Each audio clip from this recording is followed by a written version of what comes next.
کہی جاتی ہے کہ جی ایک ایسا بحران پیدا ہوا ہے کہ کوئی تھریٹ ہو گئے ہیں، کسی کو تھریٹ کیا جا رہا ہے، اداروں کی مداخلت کی جا رہی ہے. آپ سامنے لائیں، آپ بنائیں کمیشن، کریں تحقیقات، اور ساتھ ساتھ آپ وہ بھی دیکھیں کہ ان میں سے ایسے کون سے لوگ ہیں جو اداروں کے ساتھ آپ کی لڑائی کرانے میں ملوث ہیں. آپ اس ملک میں یہ بحران پیدا کرنے میں کون لوگ ملوث ہیں. میں اپنی معزز عدلیہ کو یہ ریکویسٹ کروں گا کہ ان لوور جوڈیشری کے لوگوں کے بھی تحفظات کو دور کریں، ان کو بھی انصاف دلائیں، ان کی بھی سنوائی ہو، جو کہتے ہیں کہ ہمیں تھریٹنگ کالز آتی ہیں سینئروں سے. پاکستان میں اسٹیبلٹی آنی ہے. ایسا کوئی عناصر جو پاکستان کو ڈسٹیبلائز کرے گا ایز اے پاکستانی بحیثیت ممبر نیشنل اسمبلی، اور بحیثیت سب سے پہلے پاکستانی، ہمارا فرض ہے کہ ہم سب سے پہلے کھڑے ہوں آگے اپنے ملک کی سالمیت کے لیے، اپنے ملک کے اداروں کی سالمیت کے لیے. بڑے آرام سے آپ ڈرائنگ روم میں بیٹھتے ہیں اور آپ کہہ دیتے ہیں کہ ادارے کون ہوتے ہیں مداخلت کرنے والے. کبھی آپ نے دیکھا ہے کہ آج ہم سکون سے یہاں کیوں بیٹھے ہیں، اپنے گھروں میں کیوں بیٹھے ہیں، یا بارڈر پار آرام سے آئیں اور ہمیں کب لے جائیں اگر یہ ادارے یہاں اس ملک میں قائم نہ ہوں. اگر یہ لا اینڈ سیکیورٹی اور یہ فورسز نہ ہوں ہمارے ملک میں تو اس ملک میں قانون نام کی کوئی چیز نہ رہے. ہمارے دائیں بائیں سے ہمیں دشمن گھیرے بیٹھا ہے، ہمیں کارنر کیا جا رہا ہے، اور ہم اپنے ملک میں ان کالی بھیڑوں کو نہیں پہچانتے جو اس ملک میں اسٹیبلٹی نہیں لانا چاہتے، اداروں کو آپس میں لڑانا چاہتے ہیں. ہم سیاستدان تو اپنا احتساب کراتے ہیں، ہماری پراپرٹیز، ہمارے ایسٹس ڈکلیئر ہوتے ہیں، سب کے ہونے چاہیے ڈکلیئر اکراس دی بورڈ. سب لوگ، تمام انصاف چاہیے ہمیں اس ملک میں. کسی شخص نے کسی عالم سے پوچھا کہ مجھے قرآن کا خلاصہ ایک لفظ میں بتایا جائے، تو عالم نے بولا عدل وہ لفظ ہے جس میں پورا قرآن آ جاتا ہے. تو اس ملک میں عدل کی ضرورت ہے، انصاف کی ضرورت ہے، اور جس دن اس ملک میں انصاف اور عدل قائم ہوگا اس ملک میں ترقی بھی آئے گی اور اس ملک میں زوال بھی کبھی نہیں آئے گا. پاکستان کے ایسے لوگ، پاکستان کے ایسے ادارے جن کے شہداء کی مثالیں نہیں ہیں،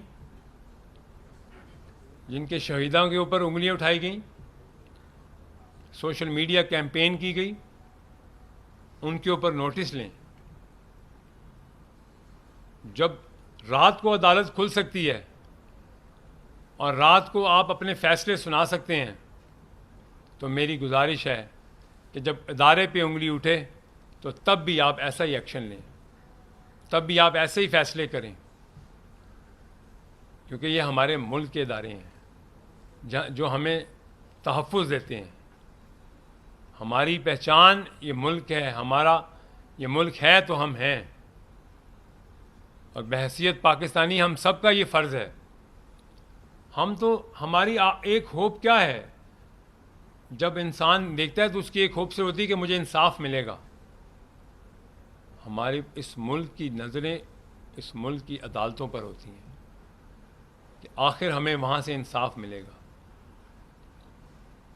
ایک ایسا کیس آتا ہے کہ آپ ان کو 3 دن میں ضمانتیں بھی دیتے ہیں، ان کو ویڈیو لنک پہ لاتے ہیں تو 1000 لوگ بیٹھے ہیں جیلوں میں. وہ غریب رشید بیٹھا ہے، وہ ہمارا ملازم ہے گاؤں کا، وہ 7 سال سے اندر ہے، اس کو انصاف نہیں ملتا. کیا وہ کیوں نہیں اپنے بچوں کو ویڈیو لنک پہ دیکھ سکتا؟ ایک میں مثال دیتا ہوں. میری گزارش ہے کہ ہمارے ملک میں انصاف سب کے ساتھ برابر کا ہو. فرد واحد کے لیے اگر کوئی پاپولر ہے تو پاپولر تو دنیا میں باقی اور لوگ بھی ہیں، لیکن وہاں قانون سب کے لیے برابر ہے. ہمیں اس ملک میں قانون سب کے لیے لے کے آنا ہے. میری آج کی اس پریس کانفرنس میں میرا سوال نامہ یہی ہے، کیا ہمیں ان سب چیزوں میں انصاف ملنا چاہیے؟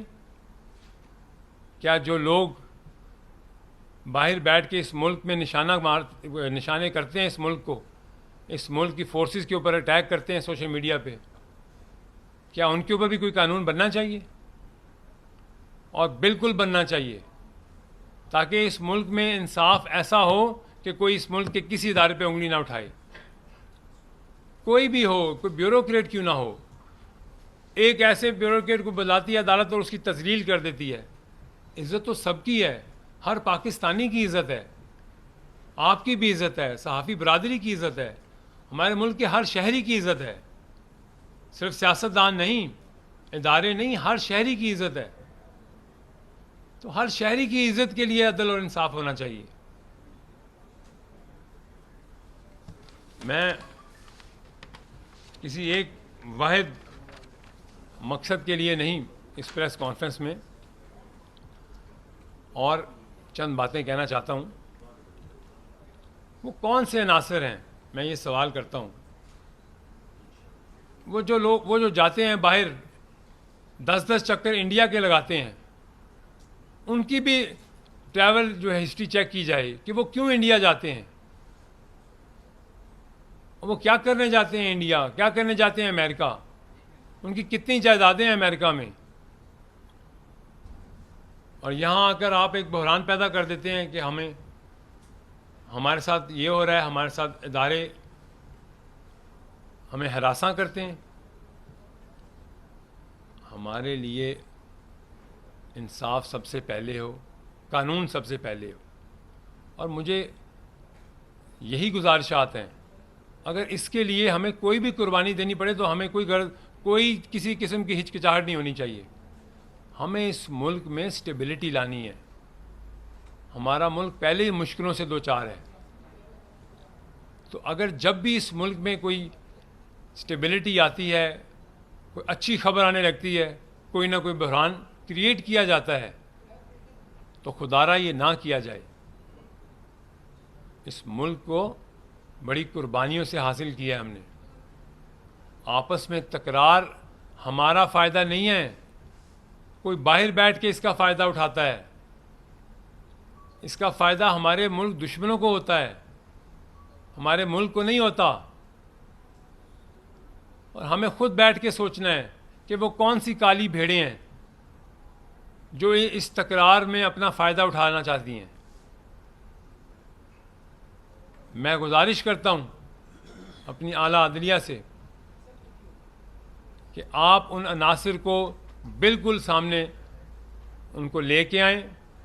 میری گزارشات، میرے یہ سوال نامے بحیثیت پاکستانی انہی لوگوں کے لیے ہیں جو یہ بحران پیدا کیے بیٹھے ہیں، اور یہ آپ نے کرنا ہے، آپ کی ذمہ داری ہے قانون اور انصاف کو اس ملک میں بالادستی دینا قانون کی۔ بہت شکریہ۔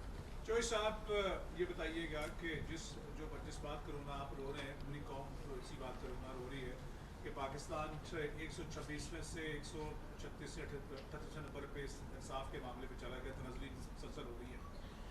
یہ اس سازش کے پیچھے کون ہے، اور اگر عدلیہ اپنے خلاف جو ایکٹ ہے اس پر نوٹس لیتی ہے تو پھر عدلیہ جو انصاف مانگ رہی ہے وہ کہاں جائے گی؟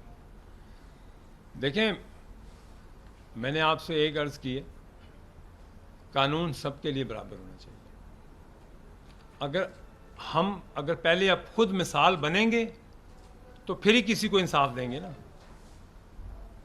تو سب سے پہلے تو اپنے اندر انصاف لانا ہے۔ کیا یہ دوہری شہریت جو ہے یہ صرف سیاستدانوں کے لیے ہے؟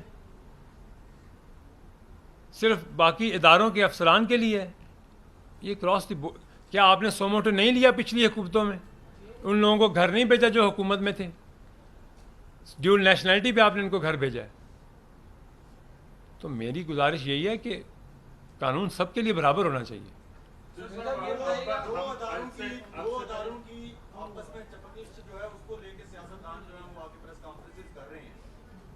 سوشل میڈیا پہ پروپیگنڈا ہے، ٹی وی چینلز پہ سارا کچھ یہی چل رہا ہے۔ آپ کو نہیں لگتا کہ ان کی اپنی وقت بھی ختم ہوتی جا رہی ہے، چاہے وہ عدلیہ ہو، چاہے وہ دوسرا ادارہ ہو جس کے خلاف یہ سارا کچھ ہو رہا ہے؟ دیکھیں، بحیثیت پاکستانی ہم سب کا یہ فرض ہے، ہمیں اپنے ہر ادارے کو پروٹیکٹ کرنا ہے۔ ہمارے لیے ہر ادارہ عزت کی جگہ ہے، ایز اے پاکستانی اگر ہم ان کے تحفظ کے لیے نہیں کھڑے ہوں گے تو کون باہر سے کوئی آ کے کھڑا ہوگا؟ یہ ہمارا فرض بنتا ہے کہ ایسے عناصر، ایسے لوگوں کو ہم ایکسپوز کریں جو کہ ہمارے ملک کو ڈسٹیبلائز کر رہے ہیں۔ یہاں پہ آپ نے بات کی کہ ہم نے اداروں کو مضبوط کرنا ہے، تو یہ جو پریس کانفرنسز لگاتار ایک سیریز چل پڑی ہے پریس کانفرنس کی، جہاں سے بھی ہو رہا ہے، اب کیا اس سے عدلیہ مضبوط ہوگی اور کیا لوگ دوسرے اداروں پہ انگلیاں نہیں اٹھائیں گے، سیاستدانوں پہ انگلیاں نہیں اٹھائیں گے؟ کب کسی نے انگلی نہیں اٹھائی؟ کس دور میں؟ انگلیاں اٹھائی جاتی ہیں، تنقید ہوتی ہے، لیکن جب آپ کے ملک کی سالمیت کی بات ہو، جب آپ کے اداروں کی بات آئے، تو میرے خیال سے ایسے آپ کو سب کو یکجا ہونا چاہیے، سب کو ایک پیج پہ ہونا چاہیے، کیونکہ یہ ملک ہے تو ہم ہیں۔ آپ بتائیں کون ان ملکوں کی بربادی سب سے پہلے کس لیے ہوتی ہے؟ جب اس کے ادارے کمزور ہوتے ہیں۔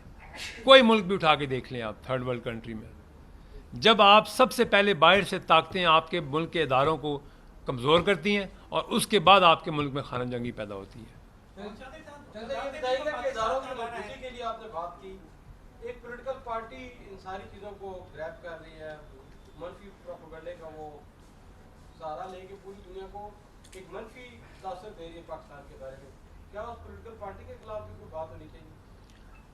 دیکھیں، چاہے کوئی انڈیویجول ہے، چاہے کوئی پولیٹیکل پارٹی ہے، کوئی بھی ہے جو اس ملک کے اداروں کے لیے سازش کر رہا ہے ان کے خلاف، اس کو کڑی سے کڑی سزا دینی چاہیے اور اس کو انجام تک پہنچانا چاہیے۔ آپ نے مطالبہ کیا کہ تحقیقات ہونی چاہیے کہ کون جو ہے سازش کر رہا ہے، عدلیہ کی جانب سے خط جو ہے وہ سامنے آئے، اس کی بھی تحقیقات کا مطالبہ کریں گے کہ اگر مداخلت ہو یہ تو ہو چکا ہے آلریڈی اس پہ تحقیقات ہو رہی ہیں، اس پہ سزا ملنی چاہیے جو مداخلت کر رہے ہیں، چاہے جس بھی ادارے سے۔ دیکھیں جو تحقیقات ہو رہی ہیں، جو بھی آپ کو ایویڈنسز ملتے ہیں، میں نے سب سے پہلے بات کی قانون سب کے لیے ایک جیسا ہونا چاہیے، تو جب ہم خود ایگزامپل بنیں گے تو سب ایگزامپل بن جائیں گے۔